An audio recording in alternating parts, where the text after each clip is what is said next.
आगे बढ़ते हुए लेकर चलते हैं राजस्थान, जहां के रण में शहीदों पर सियासत तो पहले से ही हो रही थी। इसी बीच राजस्थान कांग्रेस के प्रभारी सुखजिंदर सिंह रंधावा ने पुलवामा हमले पर विवादित बयान दे दिया।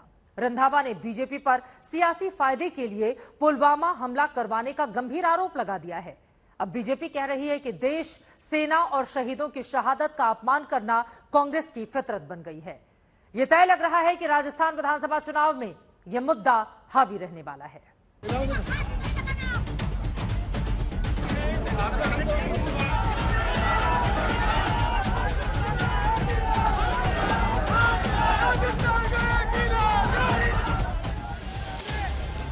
राजस्थान में शहीदों की चिताओं पर सियासत का मेला लगा हुआ है। बीजेपी और कांग्रेस एक दूसरे पर शहीदों के अपमान और सियासत का आरोप लगा रहे हैं। शहीदों की विधवाओं पर मचे सियासी घमासान के बीच कांग्रेस ने एक बार फिर पुलवामा हमले पर सवाल उठा दिया।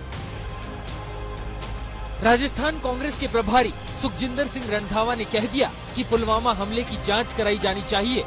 रंधावा ने सियासत चमकाने के लिए यहां तक कह दिया कि कहीं चुनाव जीतने के लिए तो सैनिकों को शहीद नहीं करवाया गया था। हम तो कभी पाकिस्तान से डरे नहीं, उनको डराते हैं।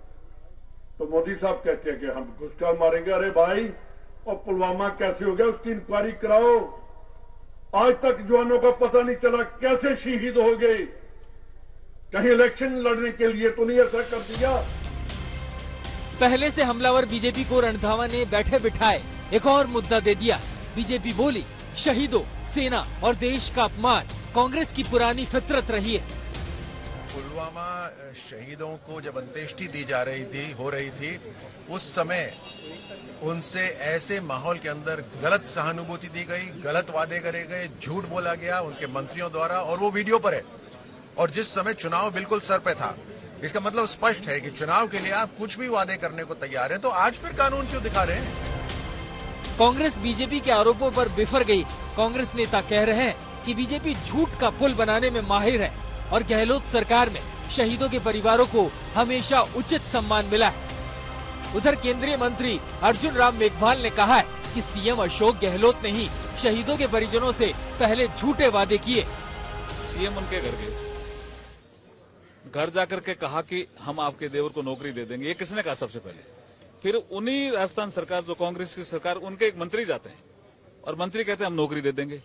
तो राजनीति कौन कर रहा है? राजनीति इसमें श्री अशोक गहलोत कर रहे हैं, हम नहीं कर रहे हैं। उधर राजस्थान में सियासी समर से पहले संभावनाएं तलाशने पहुंचे आम आदमी पार्टी सुप्रीमो अरविंद केजरीवाल और पंजाब के सीएम भगवंत मान ने भी शहीदों की विधवाओं पर हो रही सियासत और पुलवामा पर हो रही पॉलिटिक्स में तड़का लगाया। इन दोनों पार्टियों का तो देख रहे हो, लड़ाई मची पड़ी है। बीजेपी में अलग लड़ाई मची पड़ी है, कांग्रेस में अलग लड़ाई मची पड़ी है। किस चीज की लड़ाई है? सत्ता की लड़ाई है। आपके लिए थोड़ी लड़ रहे हैं ये। वहीं बीजेपी भी शहीदों की विधवाओं से बदसलूकी मामले को बुनाने में कोई कोर कसर नहीं छोड़ना चाहती है। लेकिन हैरानी की बात है कि अब सचिन पायलट अपनी ही सरकार के रवैये को सवालों के घेरे में खड़ा कर रहे हैं। बात अगर एक नौकरी की है या दो नौकरी के, बहुत बड़ा मसला नहीं है। इसमें नियम संशोधन पहले भी हुए, आगे भी हो सकते हैं। लेकिन इसमें राजनीति करना और इसमें इस प्रकार से जो माहौल बनाने की कोशिश की जा रही है, उसको मैं गलत मानता हूँ। पायलट और गहलोत के बीच खिंची तलवारों पर बीजेपी मंद मंद मुस्कुरा रही है। अब पूरे मामले को बीजेपी पूरे सूबे में गहलोत सरकार के खिलाफ हथियार बनाने की तैयारी कर रही है। दरअसल राजस्थान में इसी साल चुनाव होने, ऐसे में इस बार पुलवामा और शहीदों के मुद्दों की गूंज सियासी गलियारों में लगातार सुनाई दे सकती है।